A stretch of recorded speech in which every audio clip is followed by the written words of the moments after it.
రైతుల దగ్గర నుంచి. నిజంగానే వీళ్ళని రైతులు అని చెప్పాలి. ఒక వ్యవసాయ ఉత్పత్తి చేయడానికి రైతులు ఎలా ఉంటారో ఇలా కోడి మాంసము, కోడి గుడ్లు ఉత్పత్తి చేసే వీళ్ళు కూడా, ఫార్మ్స్ నిర్వహించే వీళ్ళని కూడా రైతులుగానే మనం చూడొచ్చు. వీళ్ళ నుంచి ఎలా చేయాలనేది ఒక ఆర్గనైజ్డ్గా ఒక నడిపిస్తూ ఉంటారనమాట.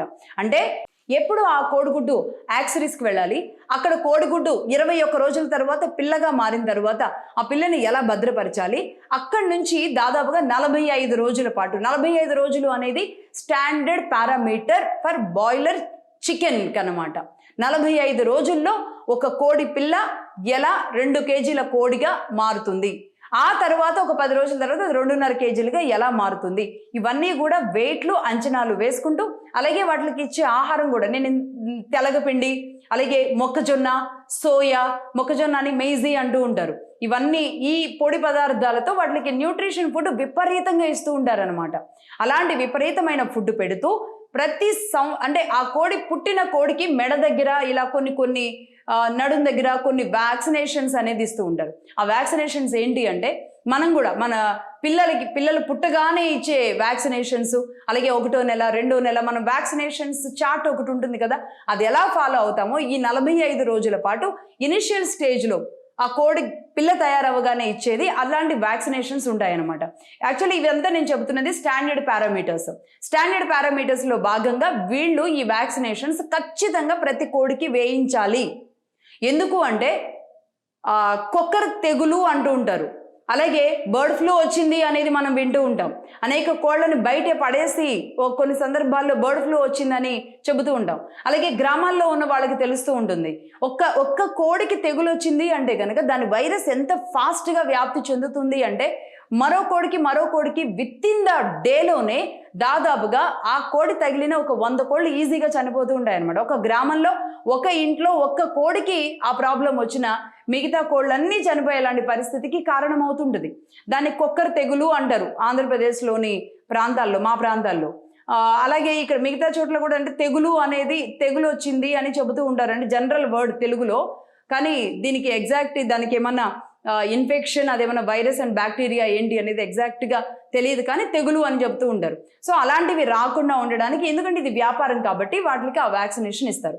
అలాగే ఆ వ్యాక్సినేషన్ కోడికి ఎప్పటికీ బాడీలో పూర్తిగా అది డైల్యూట్ అయిపోతుంది. ఆ తర్వాత చికెన్ వండేటప్పుడు ఏమైనా అలాంటి ఆ వ్యాక్సినేషన్ సంబంధించి అవశేషాలు ఏమైనా ఉంటాయా, అవి ఎలా ఎవాపరేట్ అయిపోతూ ఉంటాయి అనేది మనం ప్రతిరోజు మన కూరగాయల్లో వేసే మందులు, లేదంటే వీటన్నింటిని వాటర్లో కలిపి మనం మినరల్ వాటర్ అని తాగేది, ఇదన్నీ ఎలాంటి ప్రాసెస్లు ఉంటాయో కోళ్ళ విషయంలో కూడా అలాంటి ప్రాసెస్లే ఉంటాయి అనేది నిపుణులు చెబుతున్నారు. నేను డైరెక్ట్గా దీనికి సంబంధించిన నిపుణులతోనే మాట్లాడడం జరిగింది. వీలైతే వాళ్ళతో ఒక ఇంటర్వ్యూ కూడా మళ్ళీ మనం చేసే ప్రయత్నం చేద్దాం. రైట్, ఇదొక అంశం. కాబట్టి ఇటు కోళ్ళకు దాణా కానీ, వాటికి కల్పించే ఎన్విరాన్మెంట్ కానీ, దానికోసం పనిచేసే మ్యాన్ పవర్ కానీ, దాని నిర్వహణ కానీ, దానికోసం కేటాయించే స్థలానికి పెట్టే ఖర్చు, వాటరు, ట్రాన్స్పోర్టు, అలాగే ఆ తర్వాత రైతుల దగ్గర నుంచి అది ట్రాన్స్పోర్ట్ రూపంలో వచ్చిన తర్వాత అది ట్రేడర్స్ దగ్గరికి రావడం, మళ్ళీ అక్కడి నుంచి అంటే గుడ్లు అయితే ట్రేడర్స్ దగ్గరికి వెళుతూ ఉంటాయి, లేదంటే ఇవి డైరెక్ట్గా షాప్స్ దగ్గరికి వెళ్ళిపోతూ ఉంటాయి. పర్టికులర్గా సండే మార్కెట్ అనేది మన భారతదేశంలో అనేక రాష్ట్రాల్లో కూడా సండే మార్కెట్ అనేది చాలా స్ట్రాంగ్గా మారిపోయిన పరిస్థితి ఉంది. కాబట్టి సాటర్డేకి అంతా కూడా సండే వరకు వాళ్ళందరికీ రీచ్ అయ్యేలాగా వీటన్నింటినీ ట్రాన్స్పోర్ట్ చేస్తూ ఉంటారు. ఇక అక్కడి నుంచి అనేది బిజినెస్ ఎలా జరుగుతూ ఉంటుందో మనం చూస్తున్నాం. రైట్, ఇది. సో దీన్ని ఇక్కడ 4 భాగాలుగా చూడాలి. ఒకటి, పౌల్ట్రీ పరిశ్రమకు సంబంధించిన మేనేజ్మెంట్స్, అవి పైన ఉంటాయి కంపెనీలు. ఆ తర్వాత దాని అండర్లో పనిచేస్తున్న రైతులు నిర్వహించేది 2వ భాగం. 3వది ట్రేడర్స్, మధ్యలో ఉండి వ్యాపారం చేసేవాళ్ళు. అలాగే 4వది చికెన్ షాప్స్ దగ్గర నుంచి పబ్లిక్ కొనుక్కొని వెళుతూ ఉంటారు. కాబట్టి ఈ 4 స్టేజ్ల్లో ఈ వ్యాపారాన్ని చూడాలి. ఈ 4 స్టేజ్ల్లో పౌల్ట్రీ పరిశ్రమకు సంబంధించిన కంపెనీస్ ఉంటాయి.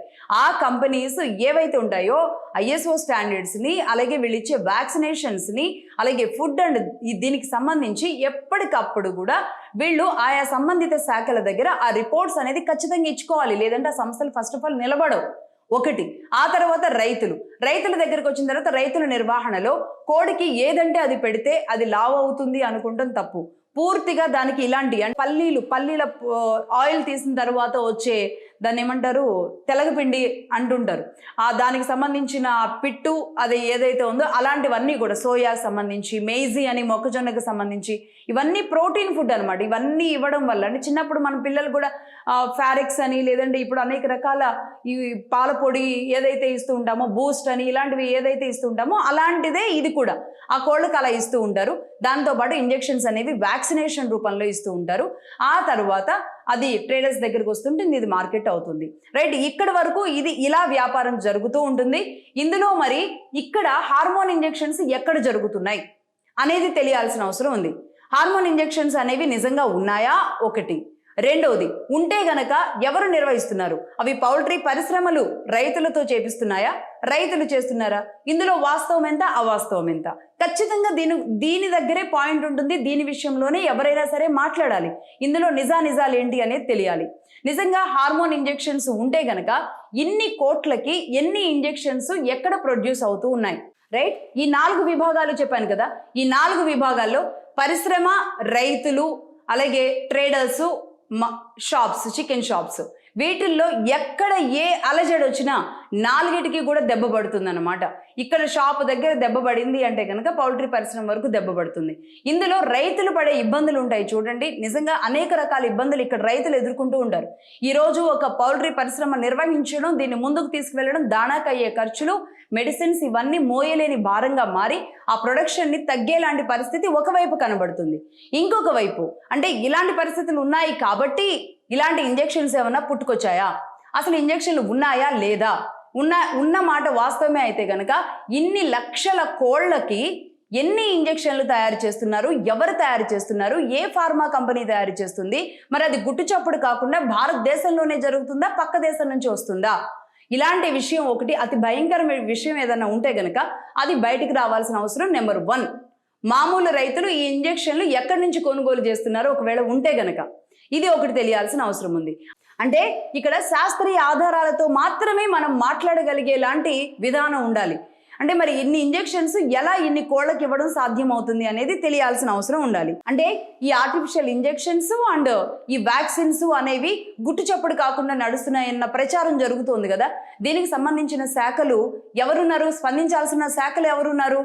ఒకటి వెటర్నరీ డిపార్ట్మెంట్, రెండోది యానిమల్ హస్బెండరీ డిపార్ట్మెంట్. మరి ఈ అధికారులు అందరూ పనిచేయడం మానేశారా, ఎందుకు స్పందించడం లేదు?